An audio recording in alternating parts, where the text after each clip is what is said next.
Lesson 2-10, we are continuing with ratios. Now we are learning something called a tape diagram. So this is just another way to find an answer if things like drawing the tiles doesn't work out or using equivalent fractions doesn't work out. So this is another way to work out problems involving ratios. So number 1 says that Gabriel buys a box of 15 apricots. For every 3 apricots he eats, he gives 2 to Beverly to eat. Draw a picture to model the problem. So how could I draw a picture to go along with this situation of Gabriel having 15 apricots to begin with, and then every time he eats 3, he gives 2 to Beverly? 14. You could draw a 3 by 5 box. Okay. And then That's good. Let's get that drawn, a 3 by 5. Because we know we are starting with 15.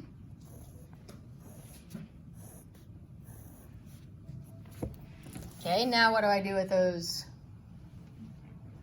There's my 15 apricots. How do I represent that for every 3 he eats, he gives 2 to Beverly? 13? count 5 and shade 2 of them.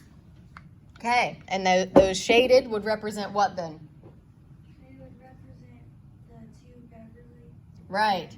So we can shade out of our group of 5, right? Because we know that 3 and 2 together give us that group of 5. So here's the 3 that Gabriel is eating, and here are the 2 that he has given to Beverly. And then I continue that in the next group of 5. So here's the 3 that he eats. Here are the 2 that he gives to Beverly. 3 for him, 2 for Beverly.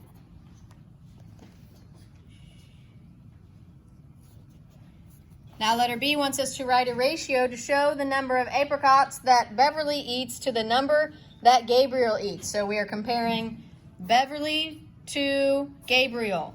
So make sure you have that in the right order when we write down.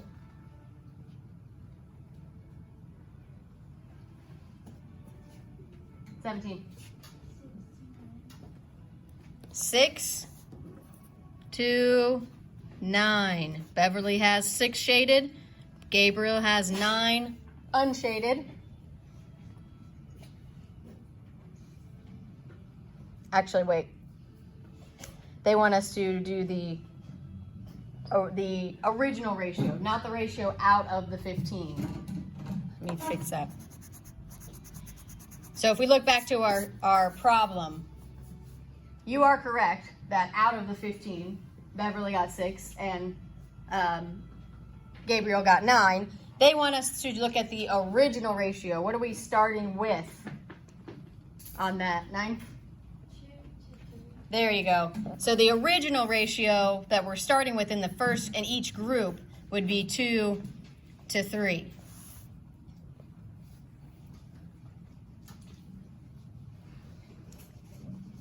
And then letter C wants us to write a ratio to show the number of apricots Beverly eats to the total in the box.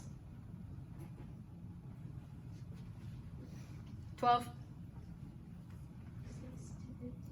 6 to 15. She eats 6. Those are our shaded ones, and there are 15 total.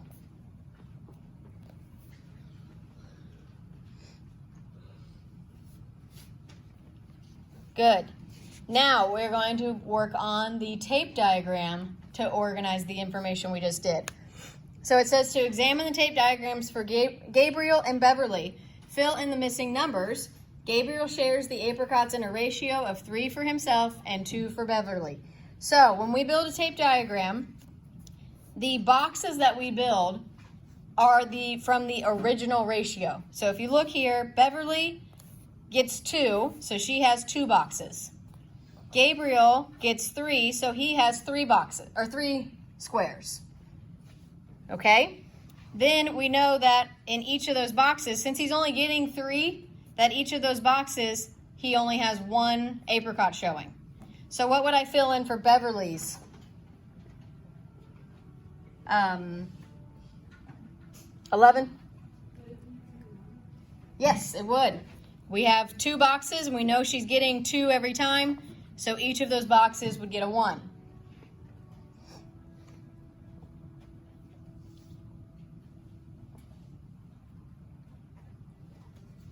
Now, if we're looking at, this is for 1 row.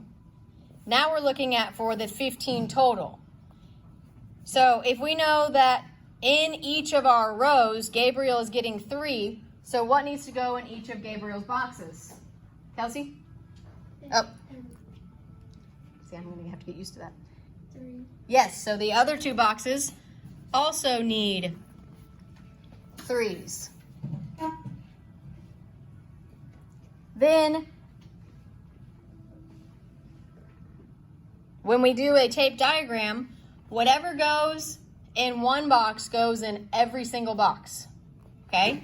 So the other 2 of Beverly's also get number 3s.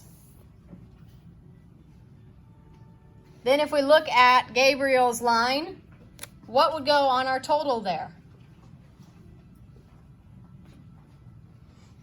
8. 9. 3 plus 3 plus 3 gives me 9. And what would my total for Beverly be? 10? 6. 3 plus 3 gives me 6. If I add 9 and 6, does it give me 15 total? Yes. Yes. So you start, the boxes you build come from the original ratio, and then you fill in the correct information into the boxes, and that will give you your total. So let's try that down here on number 3 here.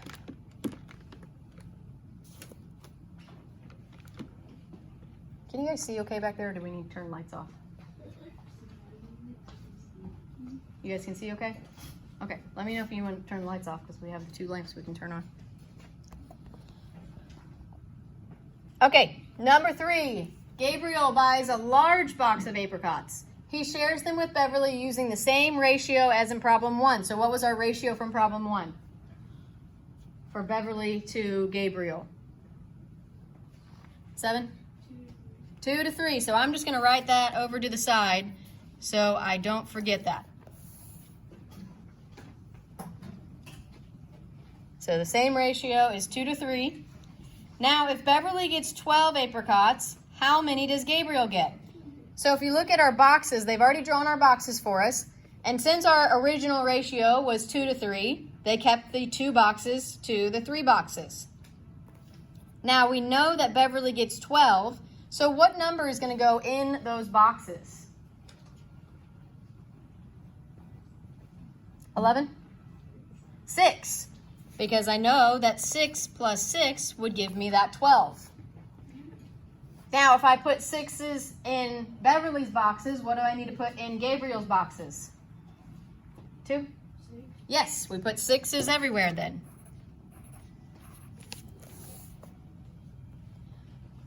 So now, looking at that tape diagram, we can answer this question. How many does Gabriel get?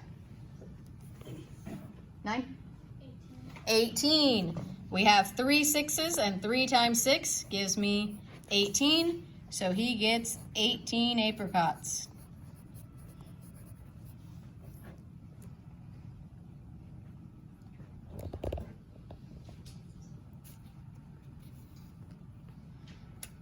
Now we're going to draw our own. Now we're switching gears. Now it's Beverly. Beverly collects stamps. After Gabriel sees her collection, he wants to collect stamps too. So she gives him 1 stamp for every 5 stamps that she keeps. If there are 72 stamps in all, how many does Beverly keep? So what is my original ratio? What am I starting with as my ratio there? 8? 5 to 1. 5 to 1 or 1 to 5. 1 to 5. Either way, right? As long as you know whose is whose, right? So we would have 1 to 5 as my original ratio. So now how am I going to draw that out in my tape diagram? What would I do with the 1 and the 5?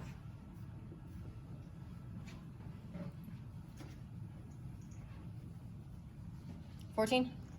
Would you draw 1 box for Gabriel's Mm-hmm. stamp. Good. 1 box for Gabriel. So I'm going to put a G over here for Gabriel. And then? And then would you do 5 stamps for Beverly? Exactly right. So then I'm going to do a long one, and I'm going to divide that into 5 pieces, and I'm going to put a B over here to stand for Beverly.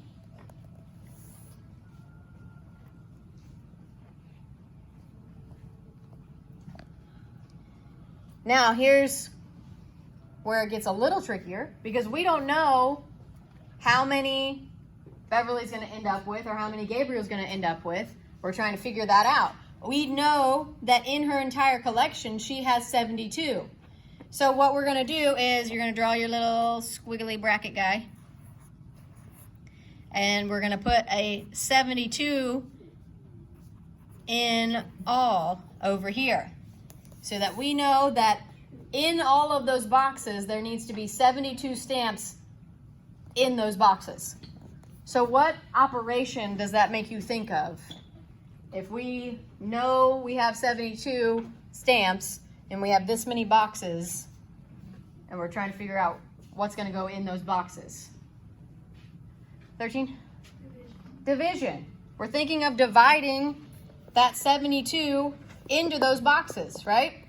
So what would I be dividing 72 by? 8. It'd have to be 72 by 5 because you're trying to figure out how many Beverly takes. So no, Wait, no, it'd be What- 72 divided by 6. by 6. Yes, we would have to divide all of the boxes because we know that 72 splits up into all of those boxes.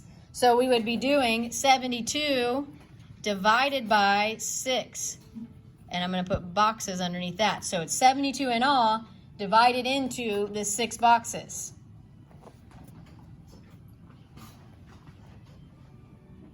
And what is 12 divided by 6? Or 72 divided by 6? See, I'm working ahead of you, right? 4? 12. 12. Gave you the answer ahead of time, didn't I? Yeah. 12. So what am I going to do with that number 12? Where do I put it?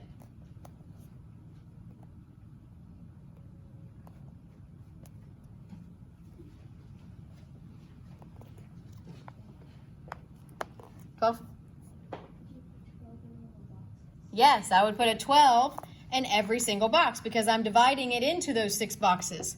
So every box gets the number 12. It's a lot of stamps. Mm-hmm. So this tells me that Gabriel gets how many stamps? 10? 12. Gabriel gets 12 total. And now, what does this tell me that Beverly is going to get? 9? 60. How did you get that? Very good. We have 12, and there are 5 boxes, so we would be doing 12 times 5, which gives me 60. Now, if I add up 60 and 12, do I get to 72 total?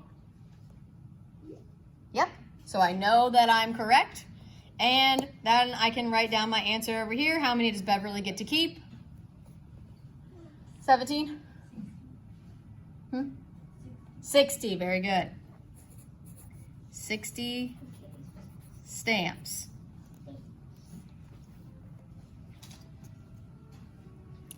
See, it's another one that looks crazy when you first start it, but then once you work through it a couple times, it gets pretty easy. It's easier than doing the box thing. Right. It It's takes easier less than the, time. yes. Yeah, it takes less time. Especially if you have numbers that don't fit perfectly together, like the ones where the tiles, then we had to do equivalent fractions to figure out the last piece. Yep. All right, let's slide over to page 89.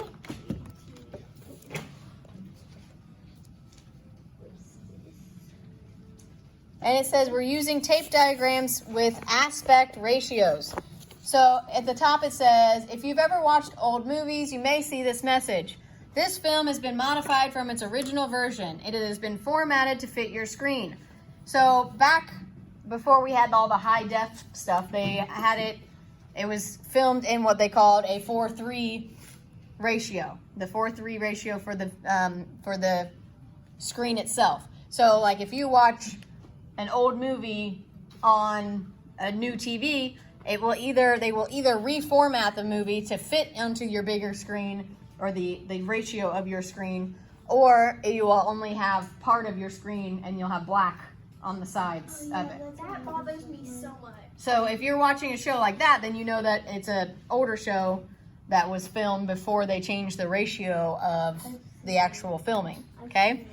So we're going to be using our ratios to work with the screens, basically. So it says an aspect ratio is the relationship between the width and height of an image.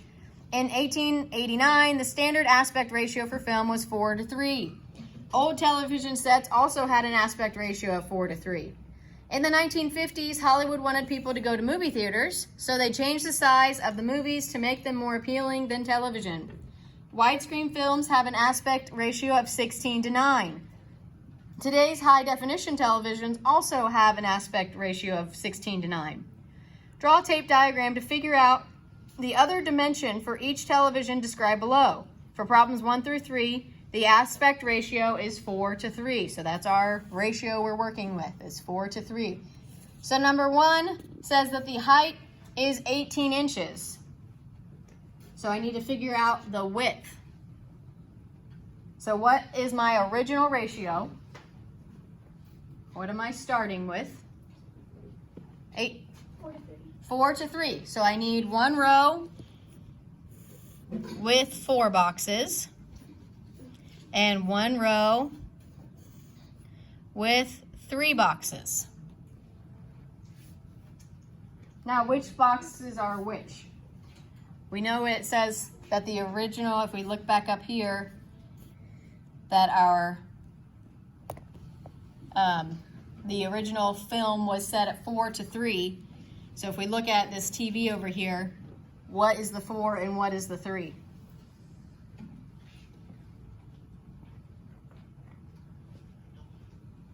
Nine? 4 is the width and 3 is the height. Very good. 4 is the width and 3 is the height. So on our tape diagram, where I have my 4, I'm going to put a W, and where I have my 3, I'm going to put an H.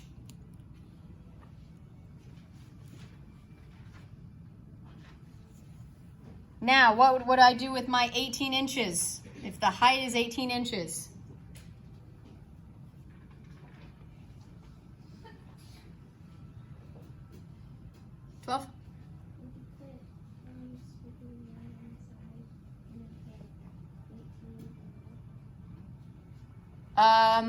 Well, it's not 18 in all, because the 18 is just the height.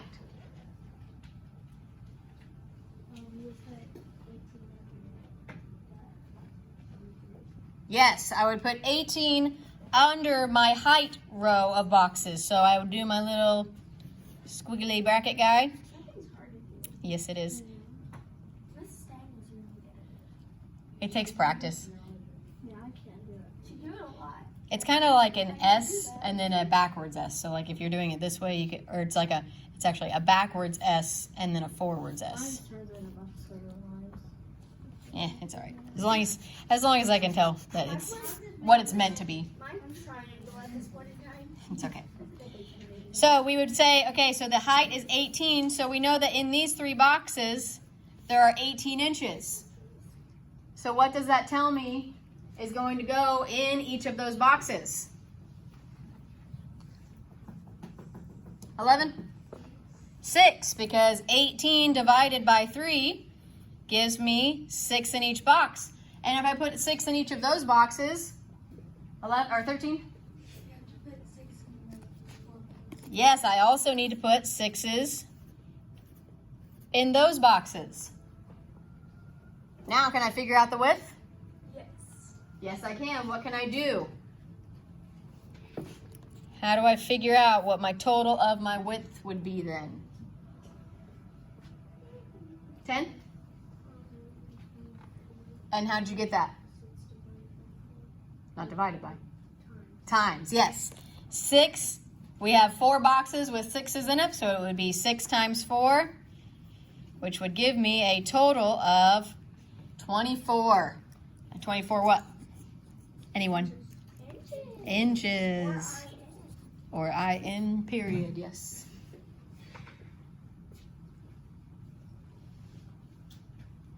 Good, so let's try number 2. You could just use the box, like that comes and just split it up like that. Oh, maybe, yeah. So again, we're using that same ratio of 4 to 3. So we need the same tape diagram built. 4 for the width and 3 for the height. Now in this one, I know that the height is 27 inches.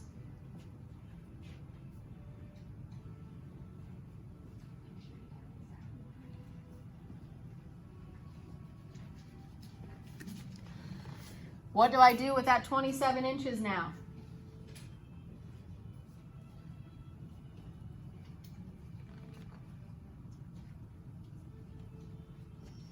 Three? By what?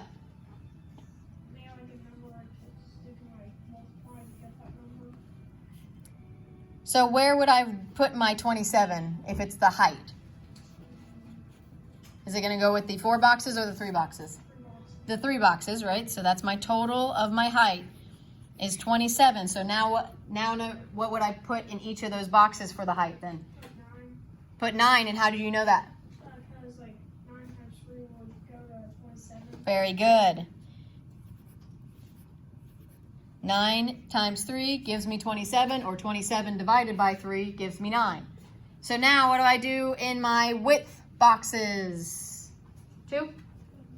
Put 9s in those also. Very good. And now can I figure out my width? Yes. Yes, I can. What will my width be then? 11? What? Yes, it is. And how'd you get that? Yep, we have 4 9s here. So you can either add 9 plus 9 plus 9 plus 9, or you can do the multiplication of 4 times 9, which gets you 36 inches.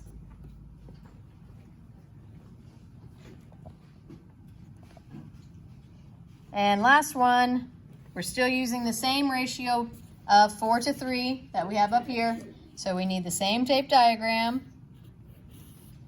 4 to 3.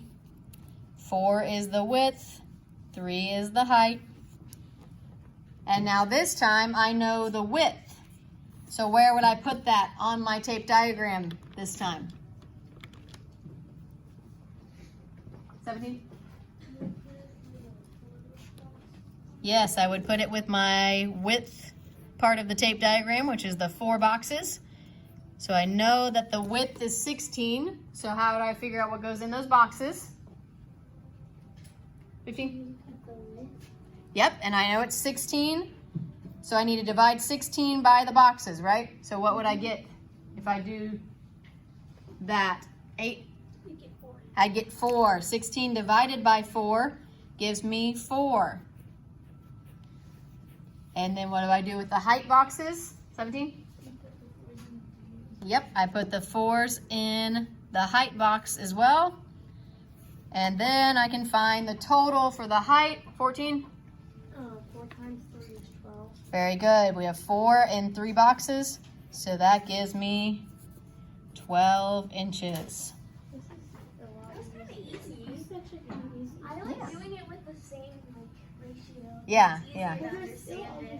Yeah, it's a more concrete way to see a ratio, right? You know exactly how to build it. You know what you need to do inside the boxes. And then you just have to do division or multiplication to find what goes inside the boxes or what the totals are, right? Did we get farther than you thought? Yeah, actually, we did. We got pretty good. So our home link is going to be for 2-10s for homework tonight.